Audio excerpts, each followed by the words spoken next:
할렐루야. 사랑하는 성도 여러분, 오늘 여러분들은 어떤 분들을 만난 하루였습니까? 여러분들이 만난 사람들은 여러분 때문에 행복했다고 생각하시는지요? 여러분이 만난 사람 때문에 여러분은 행복하셨는지요? 바라기는 우리가 예수 믿는 자들로 내가 누구를 만나든지 나를 만난 자들에게 하나님 믿는 사람 되었기 때문에 저들이 행복해질 수 있는 참 행복을 누리며 살아가는 저와 여러분 될 수 있기를 바랍니다. 오늘 저는 누구를 만나셨냐는 질문을 하면서 저는 그러면 누구 만났나 한번 생각해 봤습니다. 아침 일찍 우리 청년마을 어제 이곳에서 개회 예배 드리고 그래서 제가 말씀은 어제 전했고 그리고서는 청년마을 수련회가 하고 있어서 우리 김태형 목사님하고 같이 차 타고 양평에 갔습니다. 도착하니까 차도 좀 막히고 해서 도착하니까 점심 먹을 때가 됐어요. 그래서 밥 먹었습니다. 밥 먹고 청년 애들이랑 다과 먹으면서 이런저런 얘기도 하고 걔네들 삶도 물어보고 같이 농담도 하고 그런 시간을 보내다가 벌떡 일어나서 제가 가려고 하니까 거기 계신 우리 식당 봉사해 주시는 권사님 중에 한 분이 왜 그냥 가시니에요? 그래서 내가 뭘 하고 가야 되지? 그래서 제가 글쎄요, 제가 할 게 없는데요, 가야 되는데요. 그랬더니 목사님 뭐 설교하러 오신 거 아니에요? 아닌데요, 저는 아이스크림 사주려고 왔는데요. 예, 그래서 아이스크림 사주고 그리고 애들이랑 사진 한 장 찍고 제가 아이스크림 사줬는데 고맙다고 말한 녀석이 없어서 사진 찍으면서 다 모인 김에 너네는 아이스크림 사줬는데 박수도 안 치냐 그랬더니 박수 한번 치고 예. 그리고서는 차 타고 돌아왔습니다. 오늘 원로 목사님 생신이세요. 예. 문자 한 번씩 보내세요. 이 밤이 다가기 전에. 예. 문자 보내시려면 제가 예배를 좀 일찍 끝내야 됐군요. 그래서 목사님, 사모님 모시고 잠깐 식사하고 예, 와서 설교 마무리하고 그리고 여기 섰습니다.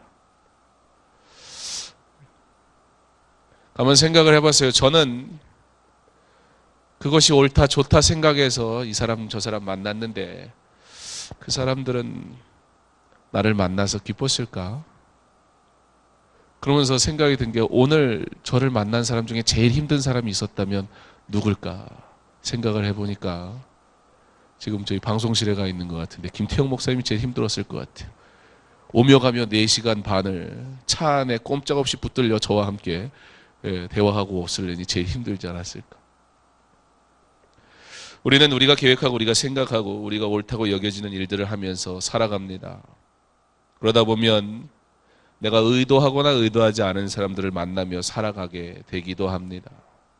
사람을 만난다는 것이 너무나 당연하고 익숙해진 삶을 우리가 살아가다 보니까 우리는 그 만남에 대해서 때로는 큰 의미를 부여하지 않기도 하고 수많은 만남 속에서 우리는 누구를 만났는지조차 기억하지 못하고 하루하루를 보내기도 합니다. 어떤 기사를 보니까 한 사람이 평생 만나는 사람의 수는 약 10만 명 정도가 된다고 합니다. 요즘처럼 인터넷이 또 SNS의 활용이 높아진 시대는 직간접적으로 내가 만나고 나를 아는 사람, 그런 사람들을 수를 헤아리라 그러면 아마 어마어마한 수가 될 것입니다. 자, 그렇다면 우리가 만나는 그 수많은 사람 다 기억할 수도 없고 그 중에서 우리가 이 사람은 필요한 사람이라 그래도 이 사람은 만나는 것이 의미가 있다라고 여겨지는 사람 한번 생각해 보시면 좋겠습니다. 몇 사람 정도가 될까요? 우리의 삶의 여러 가지 모습에서 영역에서 만나야 될 사람들이 아마도 많이 있을 것이기 때문에 그 사람들 정리하는 것 결코 쉽지 않을 겁니다. 그러면 조금 다시 한번 좁혀보지요. 내가 만나는 사람들, 내가 필요해서 만나는 이들 가운데, 그들 가운데 정말 내가 친밀하게 여기는 사람, 그리고 나의 삶 속에서 꼭 필요한 사람, 뭐 좋아하던 그러지 않던 꼭 필요한 사람은 몇 명이나 될까요? 그렇게 좁히려고 해도 막상 생각해 보면 굉장히 많을 겁니다.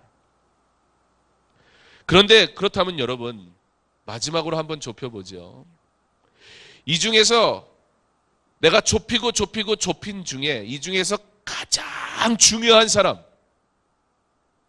내 삶의 결정적인 역할을 하는 만남, 그 사람은 누구일까?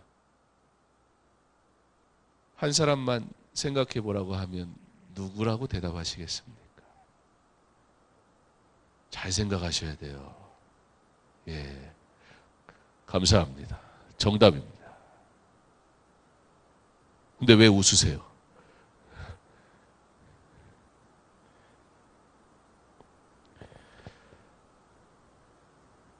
하나님이 만드신 가장 기초적인 가정의 기초 중의 기초는 부모와 자녀가 아니에요. 부부입니다. 조선일보와 리서치 플러스가 30대, 40대 싱글 328명을 조사했더니 그들이 결혼에 대한 가치관에 대해서 물어봤더니 그들이 대답한 대부분의 이야기를 종합해보면 이런 결론이 나옵니다. 결혼은 인생의 옵션일 뿐이다. 옵션. 여러 가지 선택 중에 선택할 수 있는 무엇이라고 젊은 사람들 생각한다는 거예요. 자, 그렇다면 당신의 인생에서 가장 중요한 것은 무엇입니까? 질문을 바꿔서 했습니다. 44%가 내 인생에서 중요한 건 건강입니다. 19%가 내 인생에서 중요한 건 돈입니다. 14%가 내 인생에서 중요한 건 자아 실현이고 12%가 뭐라고 했을까요? 내 인생에서 중요한 건 가족이다. 결혼은 내 인생에서 중요한 것이다라고 말한 사람은 7%밖에 되지 않았답니다. 그래서 다시 질문을 했어요. 앞으로 결혼 계획이 있습니까? 그 중에는 예를 들어 내 우선순위는 결혼이다라고 말한 7%는 아마 계획이 있습니다라고 말했겠지요. 그리고 어떤 이들은 뭐 할 수 있으면 하고 그게 안 된다면 하지 않을 겁니다. 왜냐하면 결혼은 인생의 옵션이다라고 대부분 얘기했으니까요. 그런데 전혀 없거나 나는 결혼에 대해서 회의적이다라고 대답한 사람이 남성은 11.7%, 여성 응답자는 33.1%가 나는 결혼 의미가 없다고 생각합니다. 생각해 본 적도 없습니다. 라고 말한다고 합니다. 이렇게 결혼하려고 하지 않는 사람들이 늘어나다가 보니까 결혼을 하려는 사람들조차 이제는 그 짝을 찾기가 어려워진 시대가 되어버렸어요. 내가 결혼을 하려고 해도 결혼의 대상인 상대방이 결혼에 아예 생각이 없는 사람들이 다수가 있다 보니까 더 만날 수 있는 범위가 좁혀져 버렸다는 거예요. 그러니까 결혼하고 싶어도 결혼하기 어려운 시대를 살아갑니다. 그러니까 여러분 주변에 있는 사람들에게 야, 너 결혼해야지. 빨리 결혼해라. 정말 여러분이 목숨 걸고 책임질 거 아니면 쉽게 얘기하면 안 됩니다. 하고 싶어도 할 수 없는 시대예요, 요즘. 자, 사회는 그렇습니다. 그게 이 시대가 맞닥뜨린 문제이기도 합니다. 이렇게 결혼인 가정이 무너지기 시작하니까 이 국가 기반 자체가 흔들리기 시작했어요. 더 이상 이 나라에 대한 미래의 소망이 없다는 거예요. 이런 식으로 가면 대한민국의 인구는 점점 줄어들어서 그렇게 멀지 않은 때에 나라 자체가 존재하지 않게 될 수도 있다라는 통계까지 나올 정도로 심각한 수준에 빠져 있습니다. 저는 오늘 결혼정보회사에서 나온 게 아니기 때문에 지금 제가 이런 얘기를 하고 있는 것은 이 사회가 안고 있는 문제, 그렇다면 교회는 사회 앞에, 사회의 질문 앞에 어떻게 응답해야 될까? 교회가, 사회가 가지고 있는 문제, 시대적으로 보면 언제나 교회는 국가의 문제 앞에 늘 앞장서서 일했어요. 지금처럼 그리스도인들이 사회에 책임이 없고 국가에 대해 무관심한 때를 찾아보기 힘들 정도로 교회는, 그리스도인은 이 나라, 이 민족의 문제와 어려움 속에서는 언제나 그들의 역할을 감당했고 하나님은 그들을 통해 이 나라를 지키시고 보호하셨고 인도하셨다는 사실을 기억할 때 사회가 안고 있는 이 문제 앞에 교회도 그 질문 앞에 응답할 수 있어야 됩니다. 자, 교회는 이러한 사회적 문제에 대해서 어떻게 대처해야 할까? 국가가 여러 가지 정책을 내놓습니다. 재정적, 복지적 차원, 그런 지원으로 해결될 수 있을까요? 한계가 있을 겁니다. 아이가 셋 이상이면 자동차 등록세, 취득세를 받지를 않아요. 그거 아셨어요? 제가 차를 사잖아요.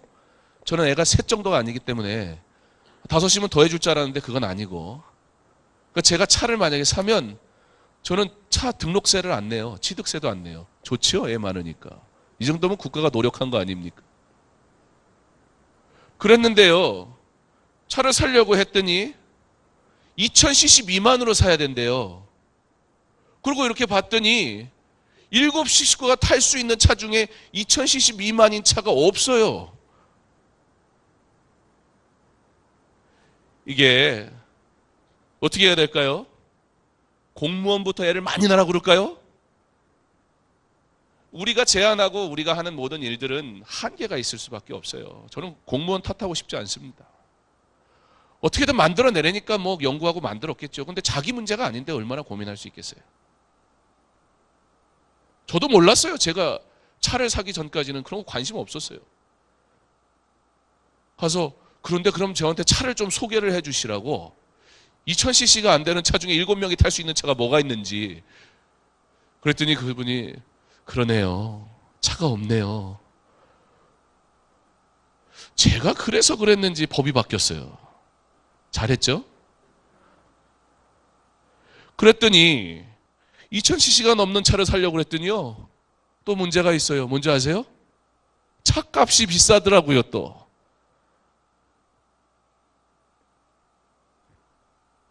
저는 5인승 타고 다닙니다.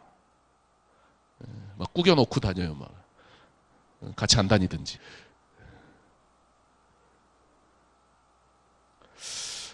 과연 국가 정책으로 우리가 해결할 수 있을까? 어떤 사람들은 이렇게 말해요. 아이들을 어떻게 키웁니까? 5을. 저는 이렇게 말해요. 우리 애들 잘 큰다고. 오해하지 말고 들으세요. 이게 자녀가 많다 보니까 나라에서 볼 때는 제가 불쌍해 보였나 봐요. 그래서 뭐 어쩌고 저쩌고 뭐라 하던데 저는 별로 관심이 없어서 뭔지 모르겠어요. 제가 저소득층인지 그게 아니고 차상위 계층 뭐 그런 거래요. 왜냐하면 그렇잖아요. 거의 숫자가 2 식구 숫자인데 그 사람들이 볼 때는 이건 뭐 완전, 근데 전 사는데 아무 지장이 없거든요. 저희 애들은 얼마나 행복한지 몰라요. 요즘 암학폭한 애가 한 2 있긴 한데 얼떨결에 학원을 다니기 시작해가지고, 쟤는 학원이라는 걸 모르고 살았거든요. 학교 끝나면 노는 거예요. 행복하게 살아왔어요, 지금까지. 여러분, 과연 재정이, 돈이 없으니까, 물질이 부족하니까 그래서 결혼 못할까요? 이유가 될 수는 있지만 그게 근본적인 이유는 아닙니다. 오늘 창세기 24장은 결혼에 대해서 이야기하고 있습니다.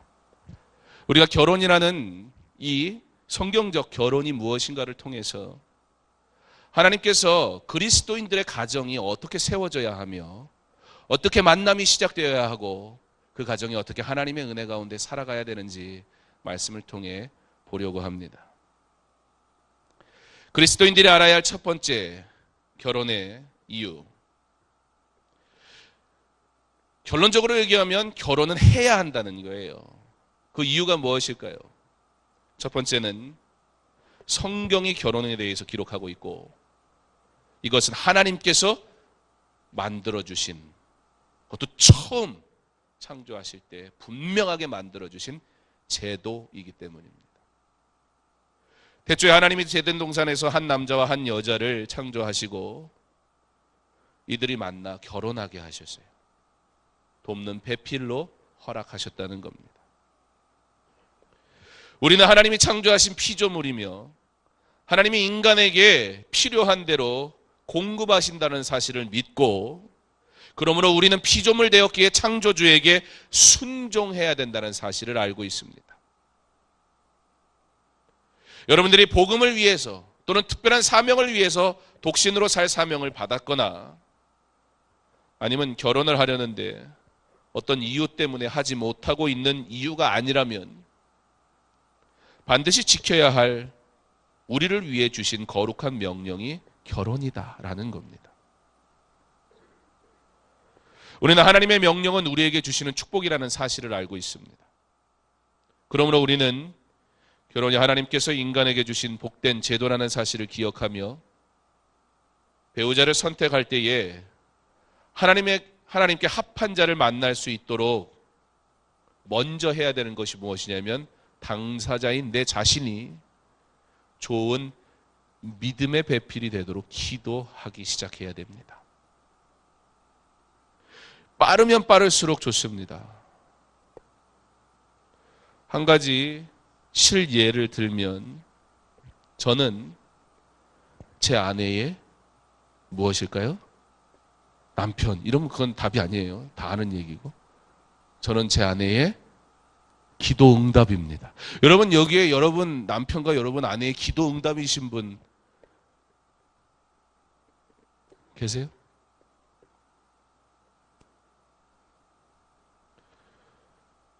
제 아내가 저 만나려고 중학교 때부터 기도했대요. 제 대단한 사람이. 뭘 기도했냐고 그랬어요. 다 기억은 안 나고, 오늘 바빠가지고 물어볼 새가 없어서 3가지밖에 기억이 안 나죠. 믿음의 가정, 키가 좀 크면 좋겠고, 목소리도 좀 좋으면 노래도 잘하면 좋겠다. 그리고 뭐가 있었는지는 잘 모르겠어요. 여러분, 근데 이것이 주는 유익이 뭐냐면, 그렇다면 내가 믿음의 사람을 만나기 위해 내가 믿음의 사람으로 살아가야 된다는 것이 전제가 돼버려요.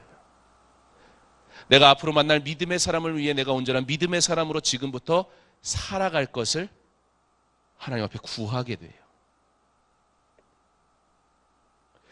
내가 바른 믿음의 소유자가 되지 못하면서 좋은 믿음의 사람을 내가 만날 것을 기대한다면 그것은 이기적이라 말할 수밖에 없습니다.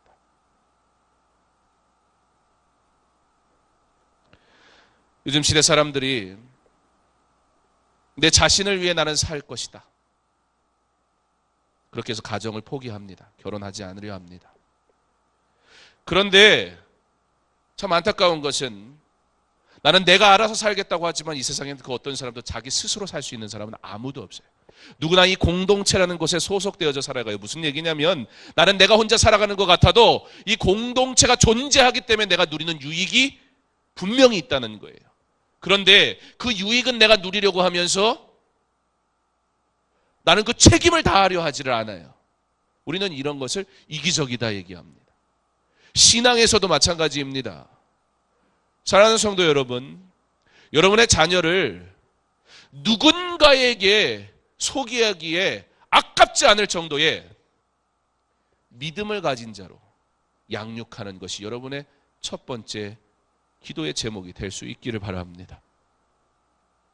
이 아이가 누구에게 소개해도 아깝지 않을 정도의 학력과 직장과 많은 스펙트를 위해서 엄청난 투자를 하며 이 시대의 부모들이 살아가고 있어요.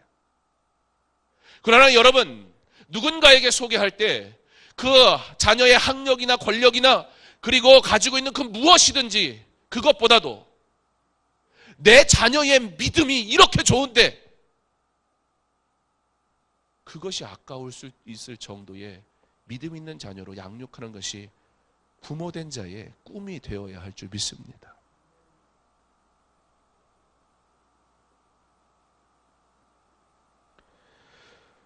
저와 같은 세대인 40대의 어떤 사람이 만약에 독신을 선택한다라고 한다면 저희 아이들은 그 독신을 선택한 사람 때문에 부모인 저를 봉양해야 되는 것뿐만 아니라 우리 아이들이 남의 아저씨, 노년을 책임져야 돼요. 경제력이 있는 인구, 그들에 의해서 경제가 돌아가기 때문에 언젠가. 그럼 아마 어떤 분들은 이렇게 얘기할 겁니다. 걱정하지 말라고. 내가 살 건 내가 다 벌어놓겠다고. 삶이 단지 재정이 있으면 살아갑니까? 그렇지 않아요. 정신적인 측면에서만 봐도 고독한 삶에 대한 것은 어떤 돈으로도 채울 수 없습니다. 인생을 오래 사신 인생의 선배 되신 성도 여러분, 아마 여러분들은 누구보다 그것을 더 잘 아시리라 생각합니다. 신앙인 역시 내가 먼저 배우자를 위한 믿음 있는 배우자가 될 준비를 하는 것, 그것이 옳습니다. 또 어떤 신앙인들은 이렇게 얘기도 하지요. 여러분, 믿지 않는 사람과 결혼할 때에 자녀들이 주로 하는 얘기가, 또는 여러분이 주로 했던 얘기가 무엇입니까? 내가 뭐 하면 돼요? 전도하면 돼요. 내가 전도하면 되잖아요. 맞아요. 아니, 남도 전도하는데 내가 이토록 사랑하는데 전도 못 하겠어요? 당연히 하지요. 당연히 하지요. 우리가 전도할 수는 있습니다. 그런데 믿게 하시는 것은 하나님이십니다.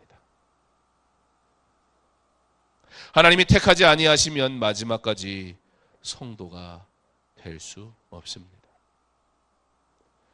결국 내가 배우자가 예수 믿게 하겠다는 것은 좋은 믿음을 가졌다기보다는 좋은 믿음을 가진 줄 아는 부족한 믿음을 가졌다라고 스스로 증명하는 것일지도 모릅니다. 구원이 하나님께 있는 것이 아니라 마치도 그런 의도로 말하지 않았다 할지라도 나의 능력에 달린 것으로 이야기돼 버릴 수도 있습니다. 그러므로 우리는 먼저 그의 나라와 그의 의를 구하라. 주님의 말씀을 기억하고 우리가 선택해야 할 우선순위를 알아야 합니다. 그렇게 주님의 말씀은 우리의 인생과 모든 곳에서 적용되어야 하는 것입니다. 창세기 24장은 우리에게 결혼에 대해서 이야기합니다. 그러나 우리가 이삭과 리브가의 결혼을 면밀히 들여다보다 보면 그 안에 하나님의 인도하심으로 살아가는 그의 백성된 우리에 대한 이야기라는 사실을 발견하게 됩니다. 오늘 성경에서 보여주는 한 사람 이삭의 결혼을 통해 그러면 하나님이 기뻐하시는 결혼이 왜 결혼하는 자들에게 축복이 되는 복된 일인가 말씀을 통해 보기를 원합니다. 먼저는 우리 종의 모습을 좀 봤으면 좋겠습니다. 종은 자기에게 맡겨진 일에 성실하게 믿음으로 수행하지요. 33절에 보면 그 앞에 음식을 베푸니 그 사람이 이르되 내가 내 일을 진술하기 전에는 먹지 아니하겠나이다.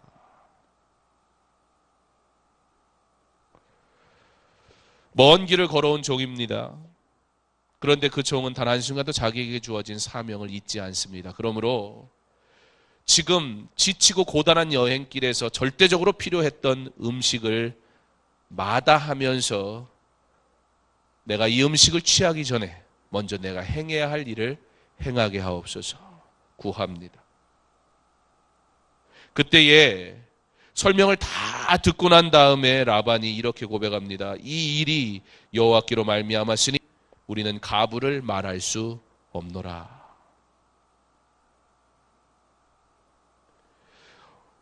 결혼이라는 주제로 시작된 이 모든 일의 핵심은 하나님의 인도하심이었습니다.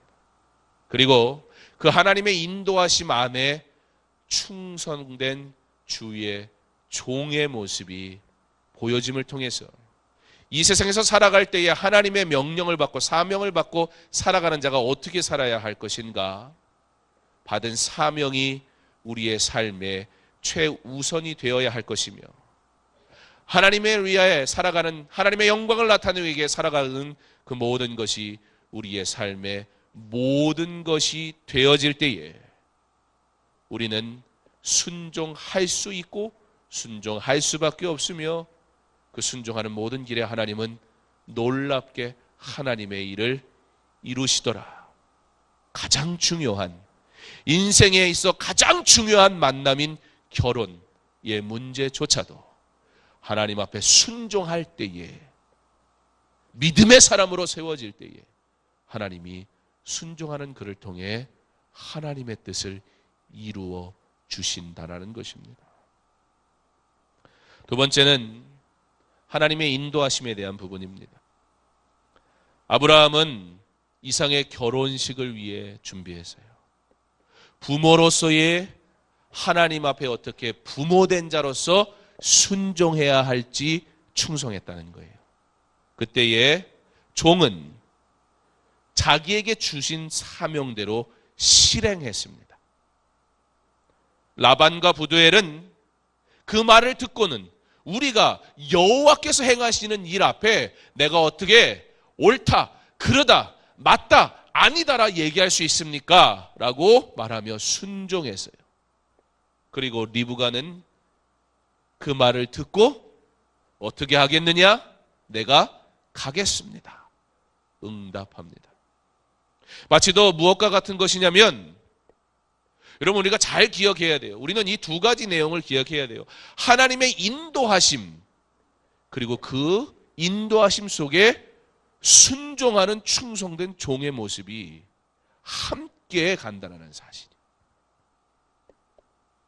하나님께서는 오늘 마치도 무대 뒤에서 연극하는 배우들에게 각자의 역할을 주시고는 너는 이렇게 해라, 너는 이런 대사를 가졌고 이런 역할을 맡았으니까 이렇게 해라 라고 하나님이 다 진지휘하시면서 모든 일이 가능하게 하세요.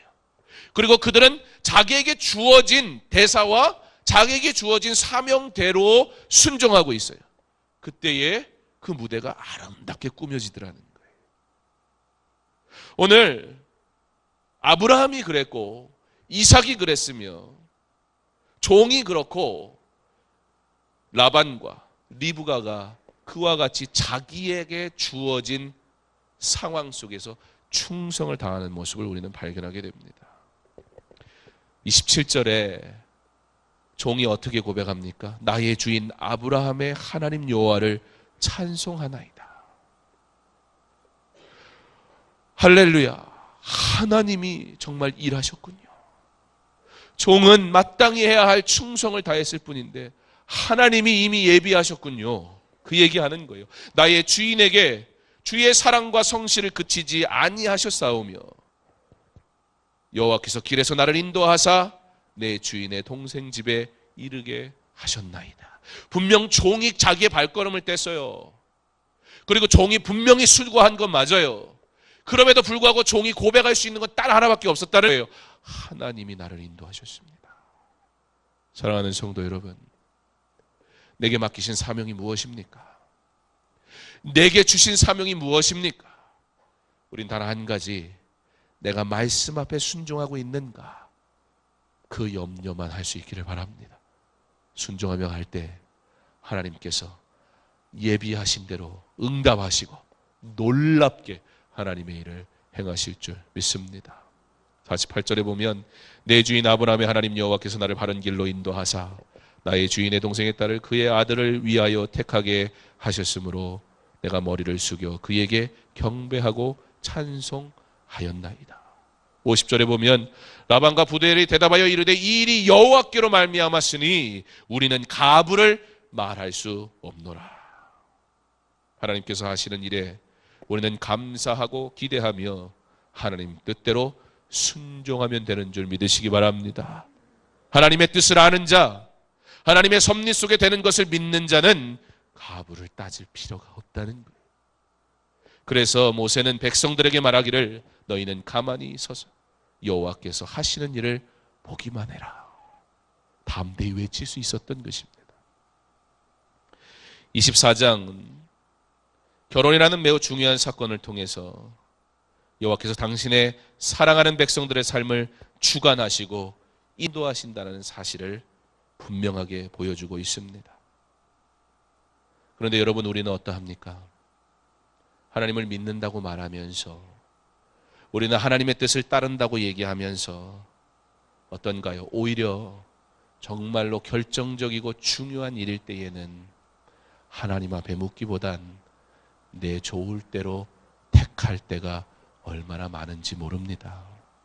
일이 다 터진 다음에 물론 하나님 앞에 맡기긴 하겠지요. 그러나 정말 내가 귀하다고, 정말 중요하다고, 어떤 것과도 바꿀 수 없는 일이라고 생각하는 일을 진짜 우리 하나님 앞에 온전히 맡기며 가고 있습니까?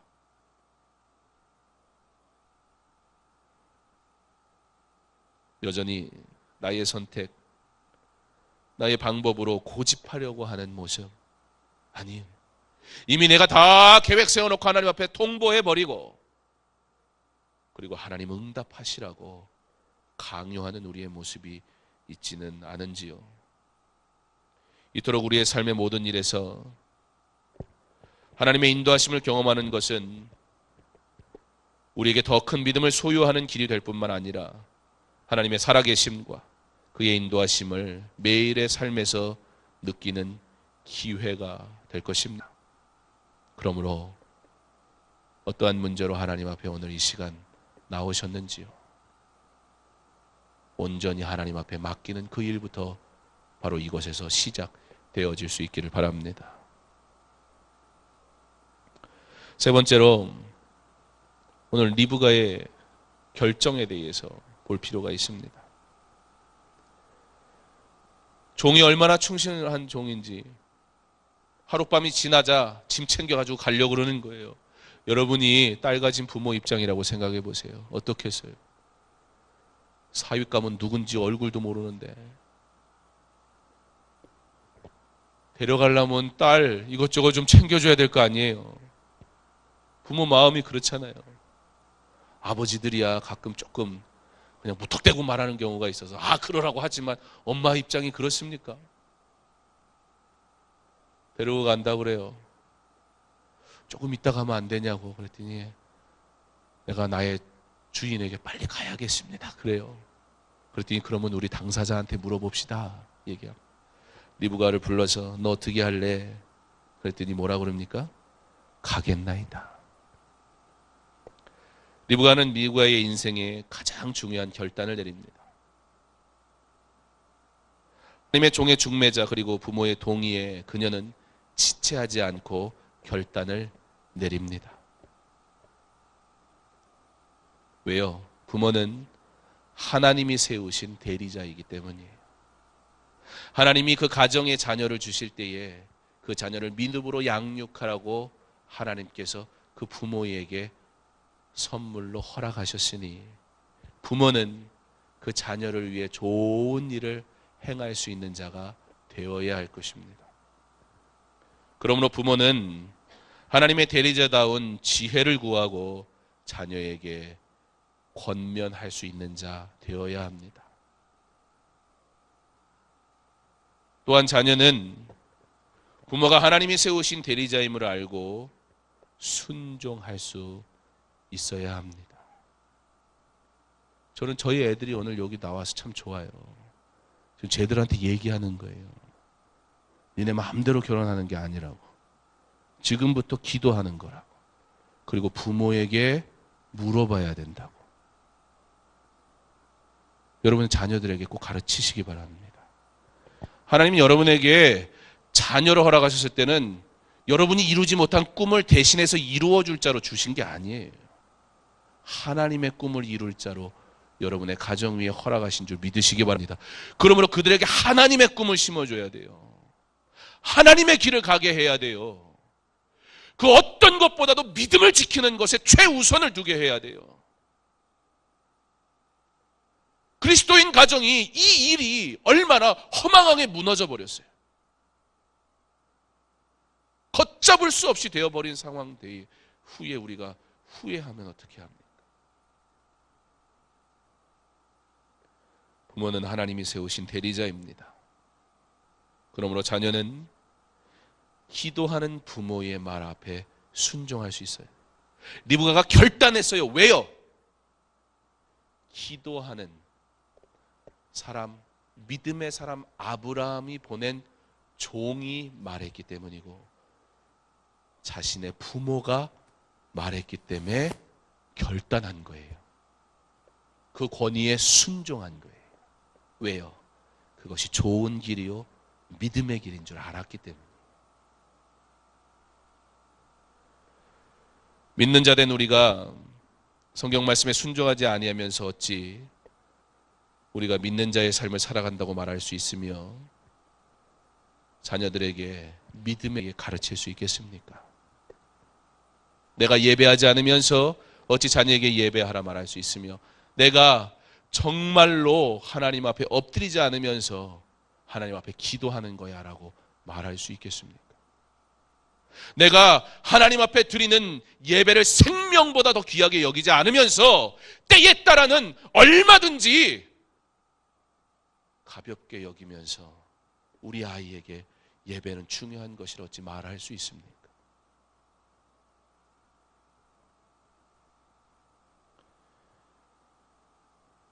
리브가가 떠나기로 결정합니다. 영어의 성경에 보면 떠나다는 단어는 to leave 그렇게 되어 있어요. 그런데 성경에서 이 떠나다는 단어가 세 가지 다른 상황에서 사용되게 되는데요. 첫 번째는 지역적으로 떠난다는 의미를 가지고 있습니다. 부모를 외면하고 부모를 공경하지 말고 이제 자유롭게 네 맘대로 살아라 그런 의미에서 떠남이 아니고 말씀드린 것처럼 가정의 기본 골격은 부모와 자녀가 아니기 때문에 바로 부부라는 사실을 우리가 명심할 때 이전에는 자녀와 부모의 양육관계 속에서 자라던 내 자녀가 이제는 하나님께서 짝지어 준 사람과 의존하는 관계로 떠나는 거예요. 잘 보세요. 자녀가 서로 간에 남편이 아내를, 아내가 남편을 의존하는 관계로 그렇게 부모를 떠나면 싸우고 집으로 가지 않아요. 부모 집에. 떠났기 때문에. 그런데 여전히 자녀가 내 양육 아래에 있는 거예요. 나이를 먹었는데도 여전히 내 양육 아래에 있는 거예요. 자녀를 자칫하면 망치는 수가 될 수 있습니다.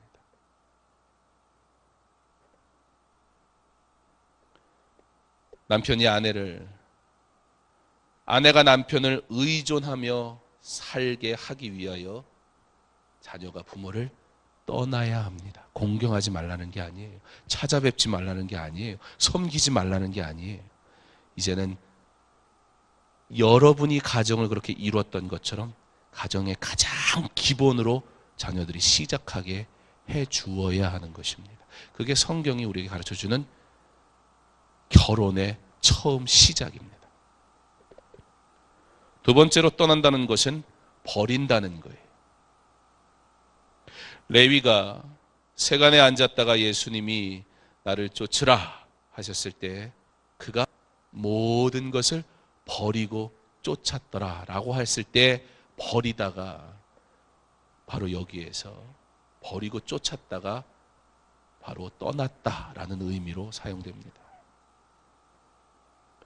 부모에게서 자녀가 재정적으로 떠나는 겁니다.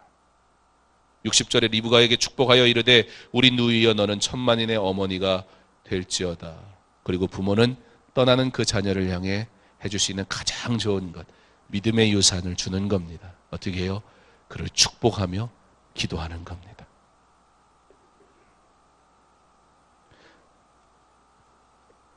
오늘 청년들이 별로 없어서 당장 결혼이 급한 사람은 여기는 없는데, 청년들은 겨울 수련회 때 제가 결혼 특강 하고 왔으니까 뭐 들을 거 다 들은 것 같고,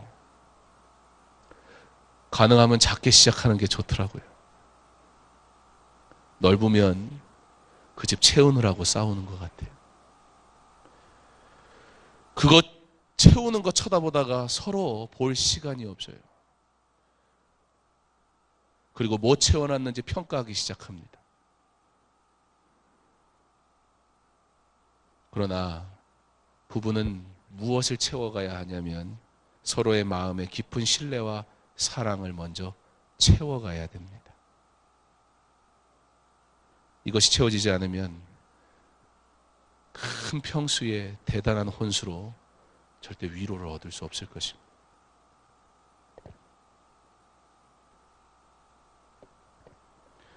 세 번째로 떠난다는 것, 우선순위를 말합니다. 사도들이 말씀을 제쳐놓고 공개하는 것이 마땅치 않다라는 그런 의미에서 제쳐놓고 그런 의미로서의 떠나다라고 사용이 됩니다. 부모관계, 형제관계, 교우관계, 사회관계, 직장관계, 이 모든 것 중에서 부부관계가 가장 우선이 되어야 합니다. 부모된 여러분,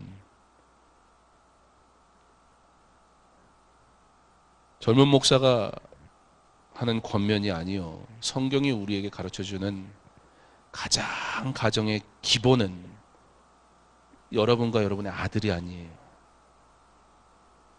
지금도 여전히 여러분의 남편을 돌아보시기 바랍니다. 그리고 여러분의 아내를 사랑하시기 바랍니다. 저는 제가 제일 듣기 싫은 얘기가 뭐냐면, 아니 왜 어디 좀 나가지, 집에서 새끼 밥을 다 차려 먹는다고. 저도 언젠간 그렇게 될 텐데 이거를 어떻게 반응을 해야 되나. 지금부터 아부를 떨어야 되는 건지, 아니면 밥을 제가 해주기로 작정을 해야 되는 건지. 여러분, 여러분의 자녀라 할지라도 부모의 관계 때문에 여러분 자녀의 부부의 관계를 흐트러뜨리지 않기를 바랍니다. 부부가 최우선이 돼야 돼요. 서로 의존하는 관계가 돼야 돼요. 그러면 그런 믿음의 사람들은 부모에게 마땅히 행해야 할 공경을 하게 되어 있습니다. 떠나야 됩니다. 떠나야 돼요. 무엇을 위해서? 가장 우선이 돼야 될 것을 선택하기 위해 떠나야 돼요.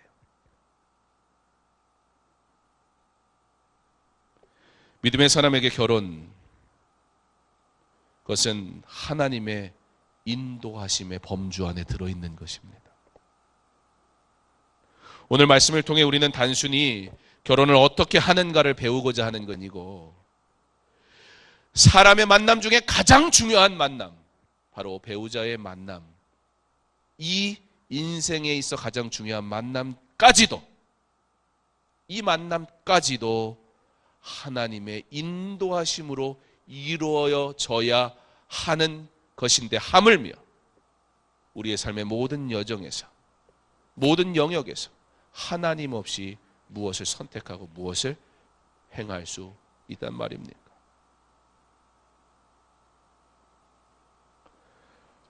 이삭은 저녁에 들에 나가서 묵상합니다.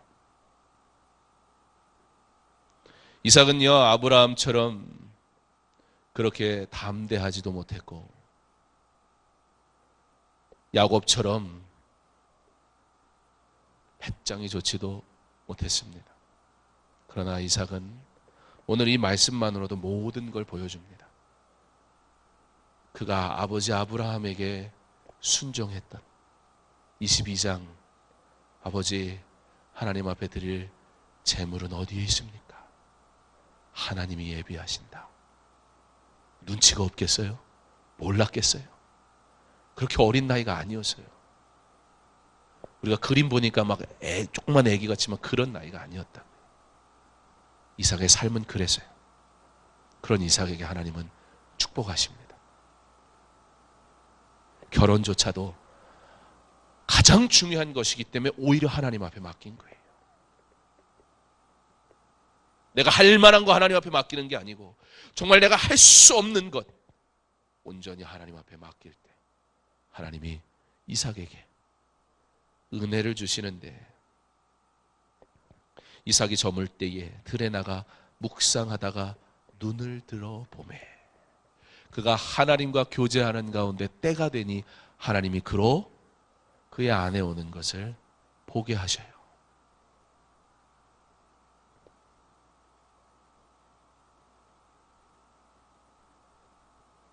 결혼을 미리 준비할 우리 어린 예비 신랑 신부 여러분, 또는 결혼을 준비하며 기도하는 우리 젊은 여러분, 자녀의 결혼을 준비하며 믿음의 부모 되시기 원하는 여러분, 자녀가 결혼하여 하나님의 온전한 믿음의 가정이 되기를 소원하며 기도하는 사랑하는 성도 여러분, 이삭과 같이 온전한 하나님의 사람으로 잠잠히 기다리며 인도하심을 따라가는, 아브라함이 아브라함의 위치에서, 종이 종의 위치에서, 이삭이 리브가가 자신의 위치에서, 라반이 자기 위치에서 하나님 앞에 순종한 것처럼, 부모입니까?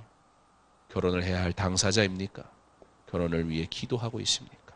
잠잠히 주의 뜻을 구하며 묵상할 수 있는 믿음의 사람, 영적인 사람 되실 수 있기를 바랍니다. 오늘 예배하러 나온, 그리고 그렇게 살아가기를 소망하는 부부된 성도 여러분, 여러분의 남편, 여러분의 아내와 이삭과 리브가 같이 서로 존중하고 사랑하는 자 되시기를 바랍니다. 이삭은요, 아내를 사랑하였다. 오늘 말씀 그렇게 끝납니다. 내 아내를 진정으로 아끼고 사랑하는 남편 되시기 바랍니다. 이건 드라마에서만 들어야 될 얘기가 아니고, 이건 사랑 얘기는 세상에서 하는 게 아니고, 아니요, 성경에 처음부터 두 사람이 만나 사랑하고 돕는 배필이 되어 하나님께 영광 돌리도록 부르신 하나님의 일을 하시는 하나님의 방법에 순종하는 자 되셔서, 사랑하는 남편 여러분, 아내를 누구보다 사랑하는 하나님의 사람 되시기 바랍니다. 내 남편을 진정으로 아끼고 사랑하는 그러한 리브가의 마음을 갖는 우리 귀한 아내 여러분 될 수 있기를 바랍니다. 리브가는요, 마음을 끄는 힘이 있다는 뜻이에요. 여러분의 믿음으로 기도하는 중에 내 사랑하는 남편의 마음을 끌 수 있는 현숙한 여인 될 수 있기를 바랍니다. 깊은 신앙심, 선행을 베푸는 아름다운 마음, 낙타에게 물을 먹여주게 하는 긍휼한 마음을 가졌던 리브가는 누구보다 남편에게 사랑받는 여인이었습니다. 이삭에게 위로와 기쁨을 주는 그런 아내였습니다. 우리 강서중앙교회의 모든 가정은, 우리 강서중앙교회의 아내된, 그리고 남편된 모든 하나님의 사람들은 하나님이 짝지어 주신 배필로 인해 기뻐하는 믿음의 가정 될 수 있기를 바랍니다. 남편의 믿음을 위해 기도하고 있습니까? 그러므로 내가 먼저 좋은 믿음의 사람 되시기 바랍니다. 아내의 믿음을 위해서 기도하고 있습니까? 좋은 짝을 만나기를 원하며 하나님 앞에 구하고 있습니까? 그러므로 내가 먼저 하나님 앞에 신실한 믿음의 사람 되시기 바랍니다. 여러분의 언행이 달라지기 바랍니다. 여러분의 자녀에게 믿음의 가정, 믿음 안에서 부모가 어떻게 사랑하는지 꼭 보여주실 수 있기를 바랍니다. 그래서 강서중앙교회 믿음의 가정 때문에 가정이 무너진다고 말하는 이 시대에 하나님의 놀라운 회복을 우리가 누리고 그리고 옆에 있는 자들에게 보여주는, 더 이상 내 믿음을 자만하지 말고 내가 무엇한다고 착각하지 말고 하나님 앞에 철저히 엎드려서 오늘 이삭과 리브가의 결혼을 통해 하나님이 어떻게 그의 백성을 사랑하시며 인도하시는가, 그 하나님의 축복 속에 사는 인생들이 어떻게 자기에게 주어진 위치에서 부모는 부모로서, 결혼 당사자는 당사자로서, 그 일을 위해 수고하도록 부름받은 종은 종으로서 어떻게 하나님 앞에 철저하게 순종하는가, 우리가 봄으로 나의 위치가 어디에 있든지 하나님을 바라보며 내 행하는 모든 일 속에서 종이 여호와 하나님께 감사합니다, 찬양합니다, 영광 돌린 것처럼 가정이, 결혼이 뿐만 아니라 여러분의 인생에 주어진 모든 일들이 하나님의 은혜 가운데 온전히 이루어지기를, 그렇게 하나님을 날마다 경험하며 살아가는 여러분 될 수 있기를 주님의 이름으로 축원합니다.